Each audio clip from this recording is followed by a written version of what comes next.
আসসালামু আলাইকুম স্যার। ওয়ালাইকুম আসসালাম।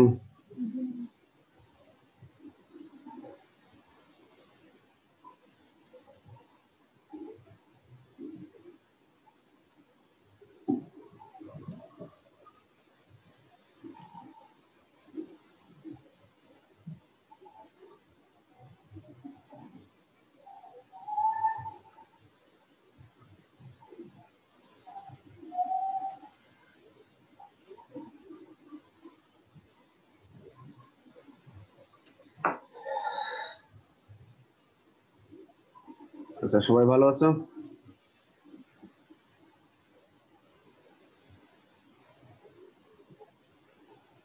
স্লাইড দেখতে পাচ্ছ সবাই? জি স্যার। আচ্ছা, তোমাদের ওই ঢাকা সিটি কলেজের ওয়েবসাইট থেকে ওই পিডিএফ যে ফাইলগুলো আছে সেগুলো এখন নিতে অসুবিধা হচ্ছে?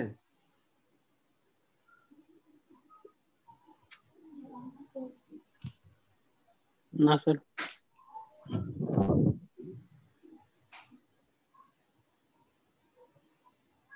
আচ্ছা, আজকের ক্লাস তাহলে আমি শুরু করছি। তো ঢাকা সিটি কলেজের বায়োলজি অনলাইন ক্লাসে তোমাদের স্বাগতম। আমি ডক্টর মোহাম্মদ মাহবুব হাসান, সহযোগী অধ্যাপক, ঢাকা সিটি কলেজ বিজ্ঞান বিভাগ। তো আজকে আমরা প্রথম অধ্যায়ের আলোচ্য যে টপিকস গুলো আমরা পড়াবো, সেই টপিকস গুলোর মধ্যে আছে দুইটা গুরুত্বপূর্ণ কোষীয় অঙ্গাণু। একটা হলো মাইটোকন্ড্রিয়া আর একটা হলো গোলজি বস্তু। উভয়ের ক্ষেত্রেই ভৌত গঠন, রাসায়নিক গঠন এবং কাজগুলো পড়াবো। আমাদের সবারই কি আহ কোষীয় অঙ্গাণু সংজ্ঞা বলেছিলাম? সেই কোষীয় অঙ্গাণুর সংজ্ঞা মনে আছে সবার? কোষীয় অঙ্গাণু জিনিসটা কি? কোষীয় অঙ্গাণুর সংজ্ঞা সবার মনে আছে? কেউ কেউ বলতে পারবা কোষীয় অঙ্গাণুর সংজ্ঞাটা?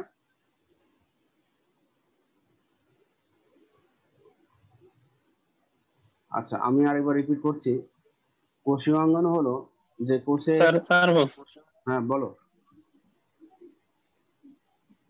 তো ওই কোষের সাইটোপ্লাজমে বিদ্যমান জীবন্ত কোষের ওই কার্য সম্পাদনকারী ও কোষের জীবন ধারণের জন্য যে অপরিহার্য পদার্থটা কোষীয় অঙ্গাণু। আচ্ছা, এর আগে আমি কোন একটা ক্লাসে কোষীয় অঙ্গাণু সম্পর্কে তোমাদের বলেছিলাম, হয়তো খেয়াল নাই। তো আমি আবার বলতেছি, কোষের সাইটোপ্লাজমের ভিতরে অবস্থিত সজীব, নির্দিষ্ট আকার, নির্দিষ্ট কাজ বিশিষ্ট অঙ্গাণুগুলোকে কোষীয় অঙ্গাণু বলা হয়। কি কি বললাম? কোষের সাইটোপ্লাজমে অবস্থিত সজীব, নির্দিষ্ট আকার এবং নির্দিষ্ট কাজ বিশিষ্ট অঙ্গাণুগুলোকে কোষীয় অঙ্গাণু বলে। তো আজকের যে আলোচ্য যে বইগুলো রয়েছে, সে যাদের বই থেকে আমরা তথ্য নিয়েছি, হ্যাঁ, যথারীতি যাদের বই থেকে আমরা নিই, যেমন ডক্টর মোহাম্মদ আবুল হাসান, ডক্টর মোহাম্মদ আব্দুল আলিম, বিলকিস মানু, আর এটা হলো গাজী আজমল। ওদের বই থেকে আমরা তথ্যগুলো নিয়েছি। তো আজকের স্লাইড তৈরিতে ঢাকা সিটি কলেজের সকল সহকর্মী, জীববিজ্ঞান বিভাগের সকল সহকর্মীদের কৃতজ্ঞতা প্রকাশ করছি। আমরা প্রথমে ছিলাম মাইটোকন্ড্রিয়া। আমরা মাইটোকন্ড্রিয়া কখন বলবো? যখন একাধিক বুঝাবে তখন আমরা উচ্চারণ করব মাইটোকন্ড্রিয়া। আর যদি আমরা একটা বুঝাই, একক একটি বুঝাই, তখন উচ্চারণ করব মাইটোকন্ড্রিয়ন। মাইটোকন্ড্রিয়ন, মাইটোকন্ড্রিয়ন হলো এক বচন, আর মাইটোকন্ড্রিয়া হলো বহু বচন। কোষের সাইটোপ্লাজমে বিক্ষিপ্ত অবস্থায় ছড়ানো দ্বিস্তরী পর্দা বিশিষ্ট পর্দা বেষ্টিত যেসব অঙ্গাণুতে ক্রেবস চক্র, ফ্যাটি অ্যাসিড চক্র, ইলেকট্রন ট্রান্সপোর্ট সিস্টেম ইত্যাদি ঘটে থাকে এবং কোষের প্রয়োজনীয় শক্তি উৎপন্ন হয়, সেই সব অঙ্গাণুকে মাইটোকন্ড্রিয়া বলে। হ্যাঁ, তাহলে এটা হলো আমাদের কোষের সাইটোপ্লাজমে এর অবস্থানটা হলো বিক্ষিপ্ত অবস্থায় দ্বিস্তরী পর্দা দ্বারা আবৃত থাকবে। আর এই অঙ্গাণুর ভিতরে ফ্যাটি অ্যাসিড চক্র, ক্রেবস চক্র, ইলেকট্রন ট্রান্সপোর্ট সিস্টেম ইত্যাদি ঘটবে এবং শক্তি উৎপন্ন করবে। তাহলে কোষের যাবতীয় জৈবনিক কাজে শক্তি সরবরাহ করে বলে মাইটোকন্ড্রিয়াকে কোষের পাওয়ার হাউস বা শক্তিঘর বলা হয়। কোষের মোট আয়তনের প্রায় 20 ভাগ হলো মাইটোকন্ড্রিয়া। তাহলে একটা কোষের যে আয়তন থাকে, হ্যাঁ, 100 ভাগের মধ্যে 20 ভাগই হলো মাইটোকন্ড্রিয়া। মানে একটা কোষের 5/1 অংশই মাইটোকন্ড্রিয়া থাকে। একটা কোষে মাইটোকন্ড্রিয়া কতগুলো থাকতে পারে কারো জানা আছে? একটা কোষে মাইটোকন্ড্রিয়া কতগুলো থাকতে পারে কারো কি জানা আছে? একটা জি স্যার। কতগুলো? সাধারণত 300 থেকে 300 থেকে 400টি। 400টি। 300 থেকে 400টি স্যার। আচ্ছা, থ্যাংক ইউ। তাহলে এই যে 300 থেকে 400টি মাইটোকন্ড্রিয়া যা আছে, এগুলোকে যদি সবগুলোকে এক জায়গায় করি আমরা, তাহলে এই আয়তনটা হবে একটা কোষের 20 ভাগ। আবিষ্কার ও নামকরণ। বিজ্ঞানী কলিকার 1850 সালে পতঙ্গের পেশিকোষে প্রথম এই অঙ্গাণুর উপস্থিতি আবিষ্কার করেন। মানে এটা বিজ্ঞানী কলিকার 1850 সালে পতঙ্গ মানে পোকা, পোকার পেশিকোষে প্রথম এই অঙ্গাণুর উপস্থিতি আবিষ্কার করেন। কার্ল বেন্ডা এই অঙ্গাণুগুলোকে মাইটোকন্ড্রিয়া নামকরণ করেন। তাহলে নামকরণ করেছেন কার্ল বেন্ডা আর আবিষ্কার করেছেন কলিকার। সংখ্যা ও বিস্তৃতি, তোমরা একটু আগে বলেছো যে প্রতি কোষে এক বা একাধিক থাকতে পারে। আমরা একটু আগেই জানলাম, তোমরা একজন বললা যে সাধারণত গড়ে প্রতি কোষে 300 থেকে 400টি মাইটোকন্ড্রিয়া থাকে। এবং যকৃত কোষ মানে লিভার সেল বা হেপাটিক সেল, সেখানে 1000 বা তারও বেশি থাকতে পারে। অ্যামিবাতে আরো বেশি থাকে। অ্যামিবা যেহেতু এই অ্যামিবা হলো একটা এককোষী প্রাণী, একটা মাত্র কোষই তার সমস্ত যৌবনিক কাজ করে থাকে, এই জন্য অ্যামিবাতে শক্তিও বেশি প্রয়োজন, আর এই জন্য মাইটোকন্ড্রিয়াও বেশি। আমাদের যকৃত কোষেও ঠিক একই অবস্থা, যকৃত কোষ অনেক বিপাকীয় কাজ করতে পারে, এই জন্য সেখানেও মাইটোকন্ড্রিয়া বেশি। তাহলে যে সমস্ত কোষ বিপাকীয় কাজ বেশি, সে সমস্ত কোষে মাইটোকন্ড্রিয়া বেশি হবে। আদিকোষ ও স্তন্যপায়ীদের লোহিত কণিকায় মাইটোকন্ড্রিয়া থাকে না। আদিকোষ বলতে আমরা বুঝি ব্যাকটেরিয়া, আর স্তন্যপায়ী প্রাণীদের মানে আমাদের লোহিত কণিকায় মাইটোকন্ড্রিয়া থাকে না। উৎপত্তি। কোষ বিভাজনের সময় কোষে বিদ্যমান মাইটোকন্ড্রিয়া বিভাজিত হয়ে নতুন মাইটোকন্ড্রিয়া সৃষ্টি করে। আচ্ছা, কেউ কি বলতে পারবে যে মাইটোকন্ড্রিয়া কিভাবে বিভাজিত হতে পারে? কারো জানা আছে? আমরা এখানে বললাম কোষ বিভাজনের সময় কোষে বিদ্যমান মাইটোকন্ড্রিয়া বিভাজিত হয়ে নতুন মাইটোকন্ড্রিয়া সৃষ্টি করে। কেউ বলতে পারবে যে মাইটোকন্ড্রিয়া কিভাবে বিভাজিত হতে পারে বা কি কারণে বিভাজিত হয়? কারো জানা নাই? মাইটোকন্ড্রিয়াতে আসলে ডিএনএ আছে। মাইটোকন্ড্রিয়াতে ডিএনএ থাকার কারণে এই ডিএনএ রেপ্লিকেশনের মাধ্যমে নতুন মাইটোকন্ড্রিয়া তৈরি করতে পারে। প্রথমে ডিএনএ তৈরি করে সে নিজে আরএনএ করবে, আরএনএ থেকে আবার প্রোটিন হবে, তারপরে এভাবে বিভাজিত হয়ে নতুন মাইটোকন্ড্রিয়া তৈরি করতে পারে। আকৃতি ও আয়তন। মাইটোকন্ড্রিয়া বিভিন্ন আকৃতির হতে পারে, যেমন গোলাকার, ডিম্বাকার, দণ্ডাকার, সূত্রাকার, কুণ্ডলী আকার। প্রতিটি মাইটোকন্ড্রিয়ার দৈর্ঘ্য সাধারণত 0.3 মাইক্রন থেকে 40 মাইক্রন। মাইক্রনের ইটা তোমাদের জানা আছে? 1 মাইক্রন সমান কত মিলিমিটার? 1 মাইক্রন সমান কত মিলিমিটার জানা আছে?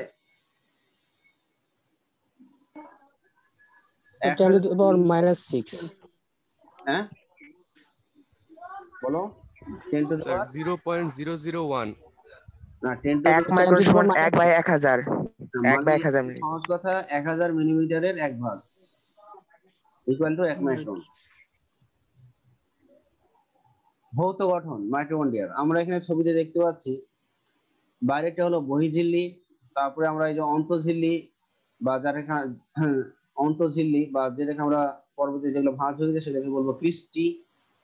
এই যে এটা এক বচনে হবে ক্রিস্টা, বহু বচনে হবে ক্রিস্টি। তারপর হলো এই দুই ঝিল্লির মাঝখানে যে প্রকোষ্ঠ সেটাকে বলছি বহিঃপ্রকোষ্ঠ, আর অন্তঃঝিল্লি যে আবৃত আছে আরেকটা প্রকোষ্ঠ সেটা হলো অন্তঃপ্রকোষ্ঠ। অন্তঃপ্রকোষ্ঠের তরল গুলো হলো ম্যাট্রিক্স, আর এখানে রয়েছে ডিএনএ। তারপর কিস্টির গায়ে লেগে আছে এরকম সবৃন্ত গোলাকার বস্তু, এর নাম এটিপি সিনথেস। আর সবুজ সবুজ এরকম কিছু দানা দেখতে পাচ্ছি, সেটা হলো রাইবোজোম। তাহলে আমরা এবার যাই বর্ণনায় ভৌত গঠন। তাহলে প্রতিটি মাইটোকন্ড্রিয়ন লিপোপ্রোটিন বাইলেয়ারের দুটি মেমব্রেন নিয়ে গঠিত। এই যে আমরা দেখতে পাচ্ছি বহিঃঝিল্লি এবং অন্তঃঝিল্লি। বহির্ঝিল্লি এবং অন্তর্ঝিল্লির যে মেন উপাদান সেটা হলো লিপোপ্রোটিন, মানে লিপিড প্লাস প্রোটিন দ্বারা এটি গঠিত। আমরা ছবিতে দেখতে পাচ্ছি বাইরের মেমব্রেনটি খাঁজবিহীন, মানে কোনো খাঁজ নাই। আর এই মেমব্রেনটা কি করে, ভেতরের যে অংশগুলো আছে সেই অংশগুলোকে রক্ষা করাই বহির্ঝিল্লির কাজ। এই বাইরের ঝিল্লি ভেদ করে বিভিন্ন ক্ষুদ্র অণু এবং আয়ন ভিতরে প্রবেশ করতে পারে, আবার বের হয়েও যেতে পারে। তাহলে এই বহির্ঝিল্লি দিয়ে বিভিন্ন আয়ন এবং ক্ষুদ্র অণু প্রবেশ করতে পারে, আবার মাইটোকন্ড্রিয়া থেকে সাইটোপ্লাজমে বের হয়ে যেতে পারে। এই বহির্ঝিল্লিতে কিছু ট্রান্সপোর্ট প্রোটিন থাকে যা প্রয়োজনে সক্রিয় ট্রান্সপোর্টে সহায়তা করে। তাহলে বহির্ঝিল্লিতে রয়েছে কিছু ট্রান্সপোর্টার প্রোটিন। এই প্রোটিনগুলোই কি করে, কিছু উপাদানকে সক্রিয় ট্রান্সপোর্টে সহায়তা করে। তাহলে বহির্ঝিল্লিতে কি রয়েছে, যে এতে কোনো ইটিসি, ইটিসি মানে ইলেকট্রন ট্রান্সপোর্ট চ্যানেল, তারপরে এটিপি সিনথেস, এনজাইম ইত্যাদি থাকবে না। তাহলে বহির্ঝিল্লিতে কোনো এনজাইম থাকে না, কোনো এটিপি থাকে না, ইটিসি থাকে না। বহির্ঝিল্লির মূল কাজটা হলো রক্ষণাত্মক। তাহলে বহির্ঝিল্লি এবং অন্তঃঝিল্লির মাঝে যে গ্যাপ, সেই গ্যাপটা হলো 6 থেকে 8 ন্যানোমিটার হয়। প্রকোষ্ঠ আমরা একটু আগে দেখেছি, প্রকোষ্ঠ ছিল দুইটা, এটা বহিঃপ্রকোষ্ঠ আর এটা হলো অন্তঃপ্রকোষ্ঠ। দুই মেমব্রেনের মাঝখানের ফাঁকা স্থান যা কোএনজাইম এ সমৃদ্ধ তরলে পূর্ণ, সেটাই ছিল বহিঃপ্রকোষ্ঠ। হ্যাঁ, তাহলে এই বহিঃপ্রকোষ্ঠে শুধু কি থাকবে, কোএনজাইম এ। কোএনজাইম গুলো কি করে, এরা এনজাইমকে সাহায্য করে। কোএনজাইমটা হলো এনজাইমকে সাহায্যকারী, এনজাইমের সহকারী বলতে পারো। অন্তঃপ্রকোষ্ঠ ভেতরের মেমব্রেন দিয়ে আবদ্ধ কেন্দ্রীয় অঞ্চল যা জেলির ন্যায় ধাত্র বা ম্যাট্রিক্স দ্বারা পূর্ণ থাকে। আমরা একটু আগে ছবিতে দেখেছিলাম যে অন্তঃঝিল্লি বা ভেতরের মেমব্রেন দিয়ে আবদ্ধ কেন্দ্রীয় যে জেলির মতো অংশ, সেটাই হলো ম্যাট্রিক্স। ক্রিস্টিও আমি একটু আগে বলেছি যে অন্তঃঝিল্লিটি নির্দিষ্ট ব্যবধানে ভেতরের দিকে ভাঁজ হয়ে আঙ্গুলের মতো গঠন তৈরি করে বা প্রবর্ধক তৈরি করে। এদেরকে আমরা বলবো এক বচনে ক্রিস্টা আর বহু বচনে ক্রিস্টি। আর ক্রিস্টির গায়ে কি লাগানো ছিল, আমরা দেখেছিলাম ক্রিস্টির গায়ে লাগানো ছিল এটিপি সিনথেজ। হ্যাঁ, এর মধ্যে কি থাকবে, ইটিএস এবং ইটিসি থাকে। ইটিএস মানে ইলেকট্রন ট্রান্সপোর্ট সিস্টেম, আর ইটিসি মানে ইলেকট্রন ট্রান্সপোর্ট চ্যানেল। হ্যাঁ, তাহলে ক্রিস্টির মধ্যে কি কি থাকবে, এটিপি সিনথেজ, এটা হলো এনজাইম, আর ইলেকট্রন ট্রান্সপোর্ট সিস্টেম থাকতে পারে, অথবা ইলেকট্রন ট্রান্সপোর্ট চ্যানেল থাকতে পারে। এগুলো সবই ক্রিস্টির মধ্যে থাকবে। ক্রিস্টির মধ্যবর্তী ফাঁকা স্থানকে অন্তঃক্রিস্টি ফাঁকা স্থান বলে, যা বহিঃপ্রকোষ্ঠের সাথে সংযুক্ত। তাহলে যে আমরা একটু আগে দেখেছি যে ক্রিস্টির মধ্যবর্তী ফাঁকা অংশ, সেই ফাঁকা অংশকে আমরা বলবো অন্তঃক্রিস্টি ফাঁকা স্থান, আর এই ফাঁকা স্থান বহিঃপ্রকোষ্ঠের সাথে সংযুক্ত। এখানে একটু খেয়াল করো, এই যে এটা হলো একটা ক্রিস্টা, আমরা এখানে দেখতে পাচ্ছি ক্রিস্টার, এখানে আমরা এটিপি সিনথেসের অবস্থান দেখতে পাচ্ছি। এটা হলো এই লাল এই অংশটা এটিপি সিনথেস। এই এটিপি সিনথেসের 3টা অংশ থাকে। আমরা বাইরের দিকে একটা গোলাকার অংশ দেখতে পাচ্ছি, সবাই দেখতে পাচ্ছ? এটিপি সিনথেসের বাইরে বাইরে একটা গোলাকার একটা অংশ, লাল যে অংশটা আছে, সবাই খেয়াল করেছো? এই অংশের নাম কি? এই অংশের নাম হলো হেড। আর নিচে তন্ডের মতো অংশটা হলো স্টক, আর গোড়ার অংশটা হলো বেজ। তাহলে এটিপি সিনথেস 3টা অংশ নিয়ে গঠিত, হেড, স্টক, আর নিচেরটা হলো বেজ। এখানে আমরা দেখতে পাচ্ছি এই ক্রিস্টার মধ্যে কি রয়েছে, ইলেকট্রন ট্রান্সপোর্ট চ্যানেল, এরা ইলেকট্রনকে ক্যারি করে।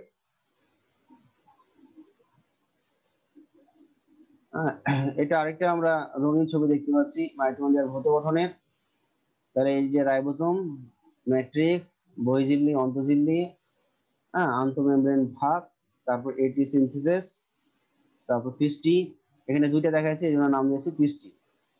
আর এটা আমরা দেখছি একটা এটিপি সিনথেসের অবস্থান, F0 মানে হলো ভিত্তি, আর F1 মানে মাথা। মাঝখানে আরেকটা জিনিস ছিল, সেটাকে বলা হয় স্টক বা বৃন্ত। তাহলে F0, F1 কণা বা অক্সিজম, আমরা যেটাকে বলতেছি এটিপি সিনথেস, সেটাই পূর্বে অক্সিজম নামে পরিচিত ছিল। তাহলে ক্রিস্টির বিভিন্ন স্থানে অতি ক্ষুদ্রাকৃতির বৃন্তযুক্ত এটিপি সিনথেস নামক টেনিস র্যাকেট সাদৃশ্য কতগুলো দানা থাকে, এদেরকে পূর্বে অক্সিজম বলা হতো। তোমরা 9-10 এখানে হয়তো জেনে আসছো যে এটা অক্সিজম। এখন এটা আমরা জানবো এটিপি সিনথেস। তাহলে আমরা জানি যে প্রতিটি দানা একটি মাথা, একটি বৃন্ত এবং একটি ভিত্তি নিয়ে গঠিত, যেটা ইতিমধ্যে আমি তোমাদের দেখাইছি। বাইরের গোলাকার অংশটা হলো মাথা, তারপরে দণ্ডের মতো অংশটা হবে বৃন্ত, আর নিচের ভিত্তি, একটা ভিত্তি থাকবে। তাহলে একটা এটিপি সিনথেস বা একটা অক্সিজমের 3টি অংশ: মাথা, বৃন্ত এবং ভিত্তি। এই কারণে বর্তমানে এই দানাগুলো F0, F1 কণা বা F1 কণা নামে পরিচিত। এই দানাগুলো এটিপি সিনথেস রূপে কাজ করে, তাই এরা হলো এটিপি সংশ্লেষের কেন্দ্র। আমরা ইতিমধ্যে দেখেছি যে মাইটোকন্ড্রিয়ার ভিতরে আমরা ডিএনএ দেখেছি, তাই না? তাহলে মাইটোকন্ড্রিয়ার ম্যাট্রিক্সে নিজস্ব বৃত্তাকার দ্বিসূত্রক ডিএনএ অণু রয়েছে। মাইটোকন্ড্রিয়ার ম্যাট্রিক্স আমরা এই যে ডিএনএ দেখেছি, এই যে ডিএনএ, এগুলো এটা হলো বৃত্তাকার ডিএনএ অণু।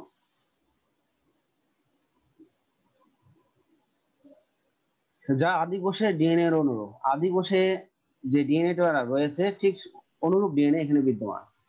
ডিএনএ এর উপস্থিতির জন্য মাইটোকন্ড্রিয়া স্বপ্রজননশীল। আমরা প্রথম দিকে বলেছিলাম যে এই মাইটোকন্ড্রিয়াতে ডিএনএ থাকার কারণেই মাইটোকন্ড্রিয়া কিন্তু বিভাজনে সক্ষম। রাইবোজোম। মাইটোকন্ড্রিয়ার এনজাইম সংশ্লেষের জন্য 70S রাইবোজোম পাওয়া যায়, যা ব্যাকটেরিয়ার রাইবোজোমের অনুরূপ। আমরা এর আগে বলেছিলাম এস মানে কি। এস মানে হলো ভেদভার একক। ভেদভার একক, বা এটাকে আমরা বলতে পারি অধক্ষেপণের হার। এস মানে হলো অধক্ষেপণের হার, বা এর এককটা ইংলিশে আমরা বলবো ভেদভার একক।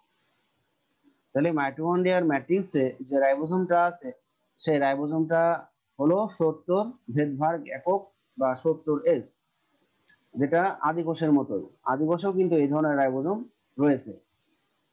আর এস এর বিস্তারিত আমরা যখন রাইবোজোম অঙ্গাণুটা পড়াবো তখন আরো আমরা ভালো করে জানবো এস ভেদভাগ একক জিনিসটা কি।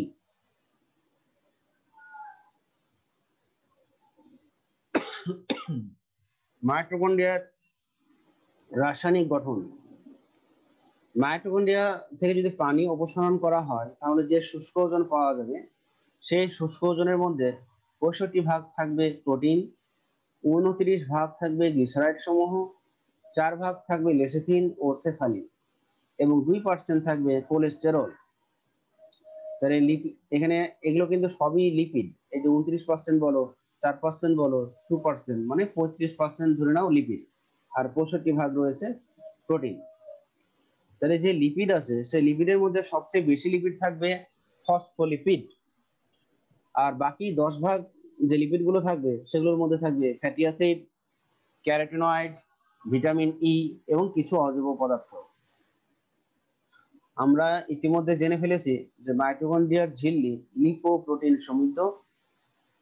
মাইটোকন্ড্রিয়ায় প্রায় 100 প্রকারের এনজাইম ও কোএনজাইম রয়েছে। এছাড়া অল্প পরিমাণে 0.5% আরএনএ ও সামান্য ডিএনএ থাকে। আরেকটা গুরুত্বপূর্ণ তথ্য যে মাইটোকন্ড্রিয়ার অন্তঃঝিল্লিতে কার্ডিওলিপিড নামক বিশেষ ফসফোলিপিড থাকে।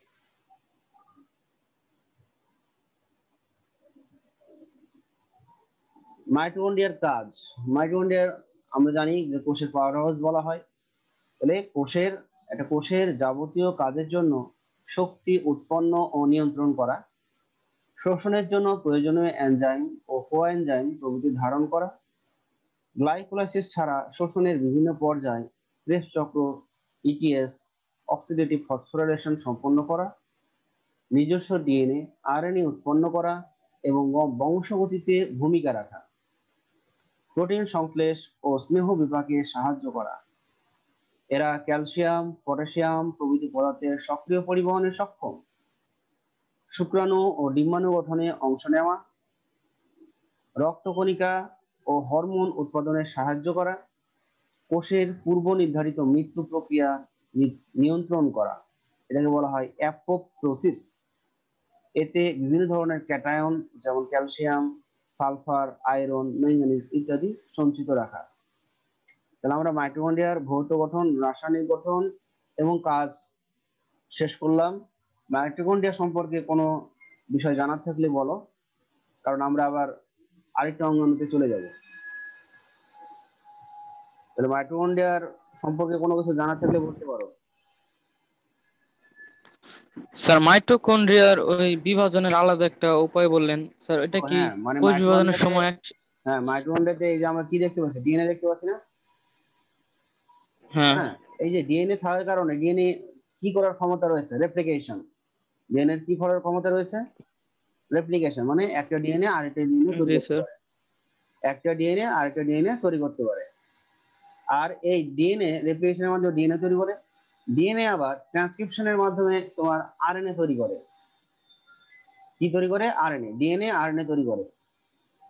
আবার আরএনএ কি করে? আরএনএ আবার প্রোটিন তৈরি করতে পারে।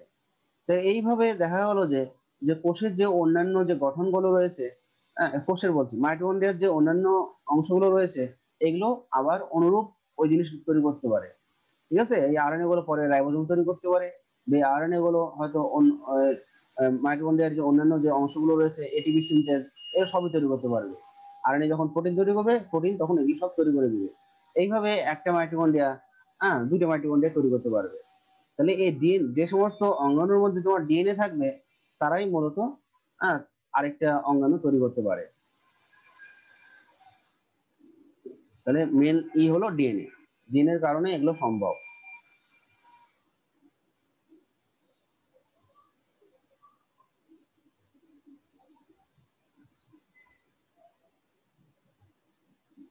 আচ্ছা, আমরা আরেকটা অঙ্গাণুতে যাচ্ছি। সেই অঙ্গাণু হলো গোলজি বস্তু বা গোলজি বডিজ, বা অনেকে আবার একে বলা হয় গোলজি অ্যাপারেটাস। গোলজি বস্তু এর অবস্থানটা কোথায়?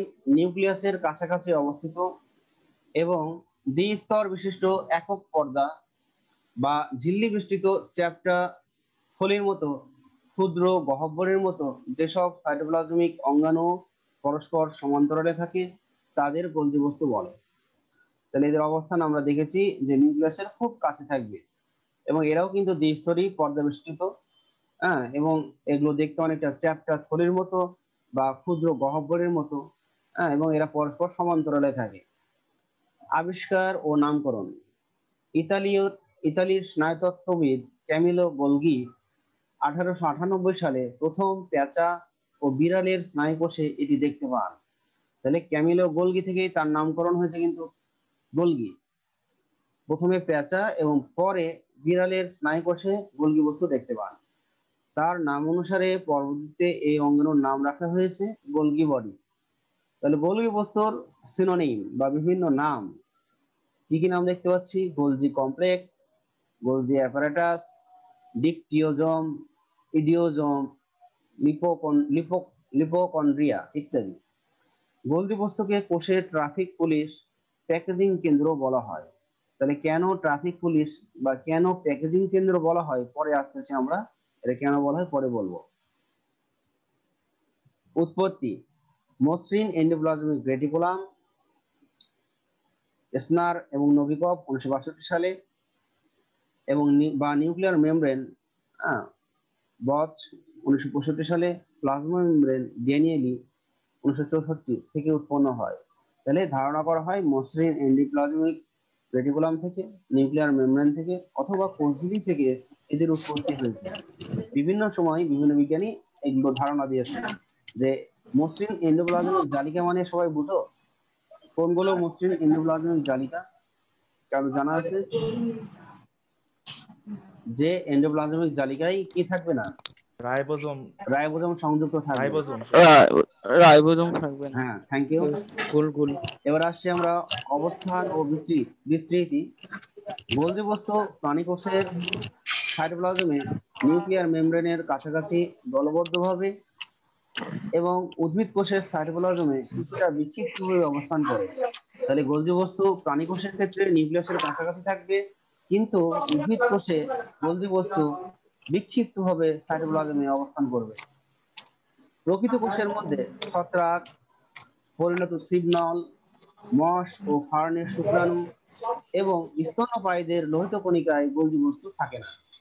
তাহলে ছত্রাকের কোষ, পরিণত সিগন্যাল, মস ফর্নের শুক্রাণু এবং স্তন্যপায়ী প্রাণীদের লোহিত কণিকায় গোলজি বস্তু থাকবে না। মানে আমাদের লোহিত রক্তকণিকায় গোলজি বস্তু নেই।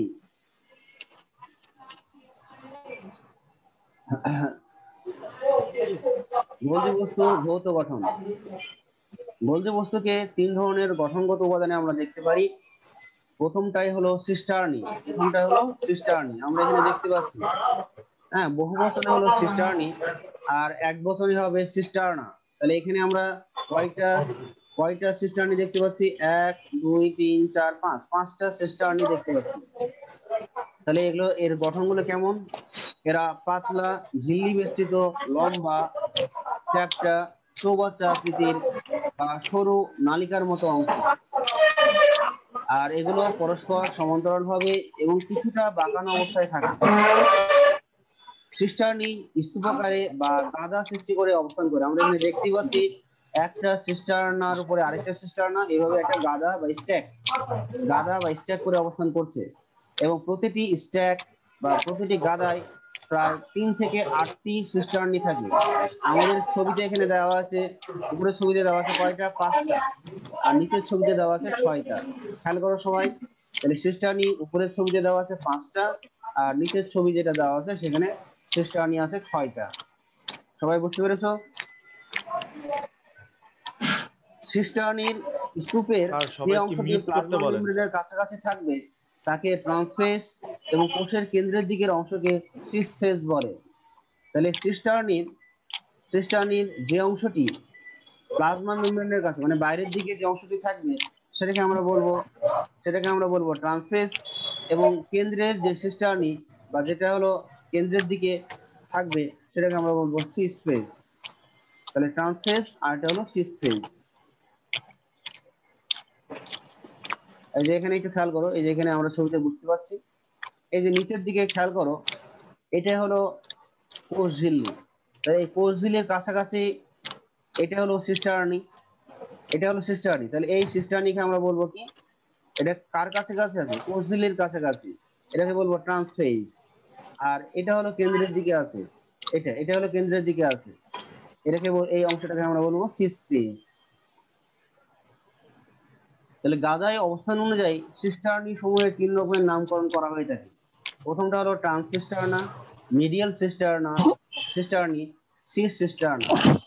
তাহলে আমরা আগে বলেছি যে ট্রান্সফেস তাহলে কোনটা? কোষঝিল্লির কাছাকাছি সিস্টার্না। তাহলে কোষঝিল্লির কাছাকাছি যে সিস্টার্না রয়েছে তাকে বলবো ট্রান্সসিস্টার্না, এটা ট্রান্সফেজের শেষ সীমানা। আর আরেকটা হলো মিডিয়াল সিস্টার্নি, এটা কোথায় হবে? যে গাদার মধ্যভাগে। মানে এখানে আমরা যদি দেখাই ছবিতে, এখানে কয়টা সিস্টার্নি আছে? 4টে। তাহলে সবচেয়ে বাইরের দিকে হলো ট্রান্স, সবচেয়ে ভেতরের দিকেরটা হলো সিস সিস্টার্না, আর মাঝখানে আছে 2টা। এই মাঝখানে 2টাকে আমরা বলবো মিডিয়াল সিস্টার্নি। তাহলে গাদার মধ্যভাগে সিস্টার্নি বলো। এবার আসছি সিস সিস্টার্না। তাহলে সিস ফেজ আমরা কাকে বলেছিলাম?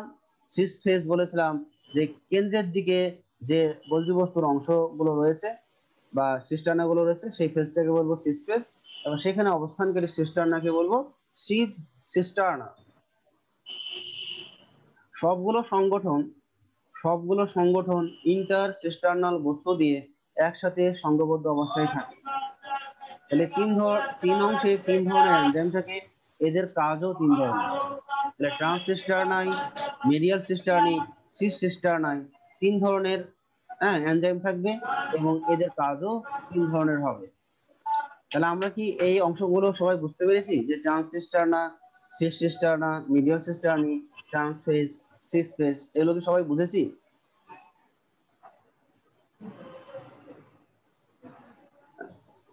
হ্যাঁ স্যার।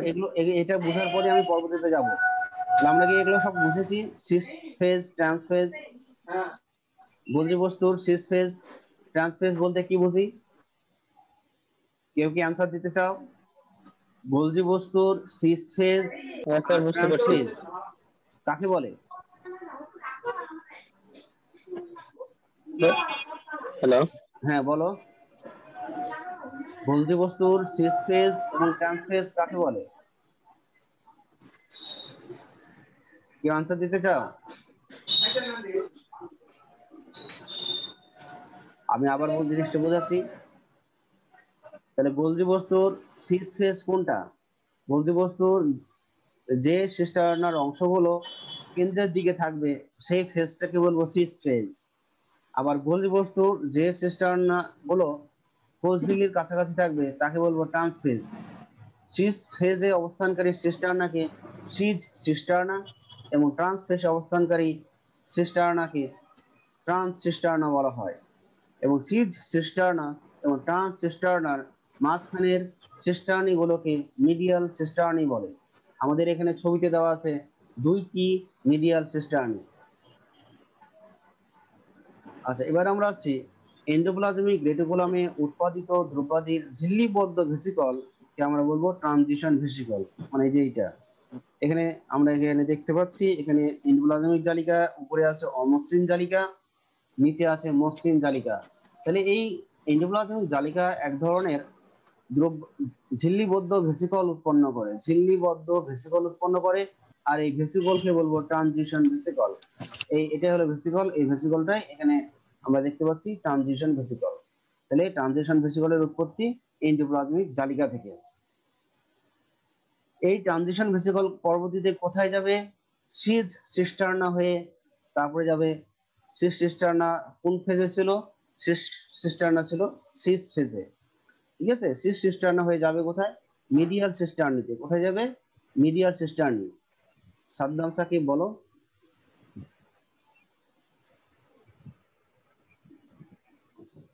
আমি আবার বলতেছি, তাহলে ট্রানজিশন। ভুল করে হাত উঠে গেছে। হ্যাঁ, সাদমান সাকিব কি হাত তুলেছো, কিছু বলবা?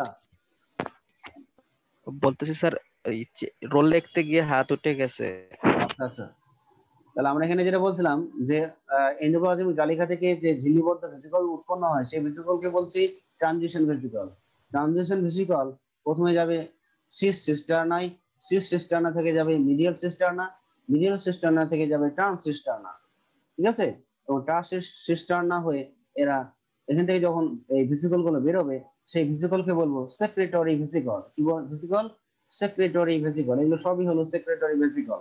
এই সেক্রেটরি ভেসিকল গুলো আস্তে আস্তে যখন কোষ ঝিল্লির কাছাকাছি যাবে তখন এটা ব্লাস্ট হয়ে যাবে, হ্যাঁ, বা ভেঙে যাবে, বা প্লাজমা মেমব্রেনের এখানে চলে আসবে, এই যে এখানে আমরা দেখতে পাচ্ছি। তাহলে এইভাবে এই ভেসিকলটা কোষ ঝিল্লির কাছাকাছি আসে। তাহলে আমরা যেটা বলছিলাম যে কোষ ঝিল্লির প্যাকেজিং কেন্দ্র, সেই প্যাকেজিং কেন্দ্র কিন্তু এটাই। আমরা বলেছিলাম না যে গোলজি বস্তুকে কোষের কি বলা হয়? প্যাকেজিং কেন্দ্র বলা হয়। আসলে সে প্যাকেজিং কেন্দ্রের কাজ করে, কারণ সে এন্ডোপ্লাজমিক জালিকার ঝিল্লিবদ্ধ বস্তুকে কি করে? ট্রানজিশন ভেসিকল যেটা তৈরি হয় সেটা বহন করে। হ্যাঁ, সিস সিস্টার্না, মিডিয়াল সিস্টার্নি, ট্রান্স সিস্টার্না বহন করে সেক্রেটরি ভেসিকল আকারে সে কোষ ঝিল্লির কাছাকাছি নিয়ে আসছে। ঠিক আছে, তাহলে অন্যের সৃষ্ট বস্তুকে সে প্যাকেটের মাধ্যমে বা প্যাকেটজাত করার মাধ্যমে সে বের করে সেক্রেটরি ভেসিকল দিয়ে কোষ ঝিল্লির কাছাকাছি নিয়ে আসে। এই জন্য একে বলা হচ্ছে কোষের প্যাকেজিং কেন্দ্র।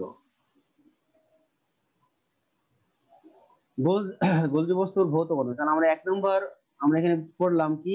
গোলজি বস্তুর ভৌত গঠন এক নম্বর পড়েছি আমরা সিস্টার্নি। এটা ছিল এক নম্বর সিস্টার্নি বা চ্যাপ্টার থেকে। এখন আমরা 2 নম্বরে পড়বো ভ্যাকুওল বা বড় গহ্বর। আমরা এখানে দেখেছিলাম যে সিস্টার্নির পাশে কতগুলো গহ্বর ছিল। সিস্টার্নির পার্শ্বদেশে অবস্থিত গোলাকার বৃহৎ থলির মতো অংশগুলোকে ভ্যাকুওল বলে। এই যেখানে আমরা দেখতে পাচ্ছি, হ্যাঁ, এই যে গোলাকার থলির মতো এগুলো, হ্যাঁ, এগুলোকে বলবো আমরা ভ্যাকুওল। সিস্টার্নির প্রাচীর চওড়া হয়ে ভ্যাকুওল সৃষ্টি করে।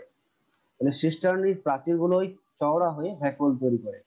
এখানেও আমরা দেখতে পাচ্ছি এই যে সিস্টার্নির প্রাচীর এখানে চওড়া হয়েছে, ভ্যাকুওল তৈরি করছে। ভেসিকল বা ক্ষুদ্র গহ্বর।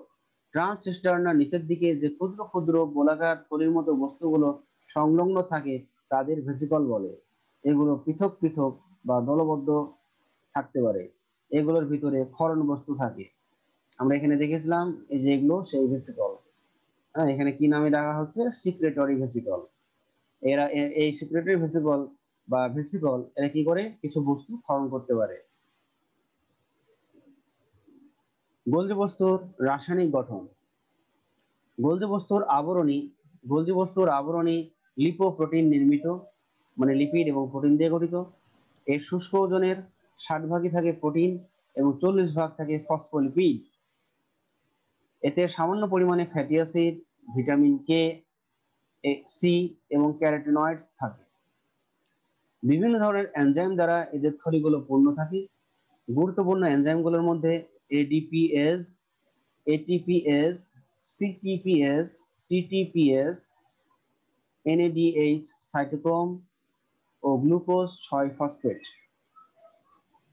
এডিপিএস মানে তো আমরা বুঝি অ্যাডিনোসিন ডাইফসফেটেজ, অ্যাডিনোসিন ট্রাইফসফেটেজ, সাইটোসিন ট্রাইফসফেটেজ, এটা হলো থায়ামিন ট্রাইফসফেটেজ।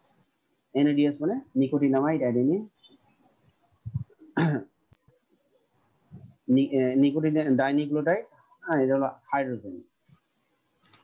তাহলে নিকোটিনামাইড এগুলো হলো অ্যাডেনিন ডাইনিউক্লিয়ারিটাইড। নিউক্লিও, এটা হলো এনএডিএস মানে কি নিকোটিনামাইড অ্যাডেনিন ডাইনিউক্লিওটাইড হাইড্রোজেন।